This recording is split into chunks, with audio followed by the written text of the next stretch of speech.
Cô ơi, cô đang nghĩ gì đó?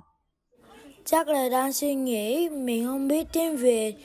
Quen bạn gái Việt thì sao ta? Vậy nữa hả? Vậy ba có cách này chỉ hai con rồi chỉ cho cô chú làm theo luôn ha. Các con có thể chat thỏa thích với người nước ngoài mà không cần lo về ngôn ngữ ha. Mời cô chú nhìn lên màn hình cùng làm theo các con nhé. Trước tiên cô chú hãy vô App Store rồi đánh Gbot, bấm tải về ha.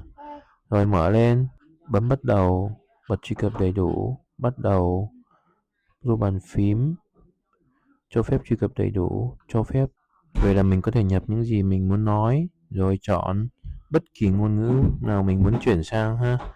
Rồi gửi cho người yêu, bạn bè, đối tác. Giống như mình đang nói chuyện với người Trung Quốc đây ha. Hay người bạn Pakistan này ha.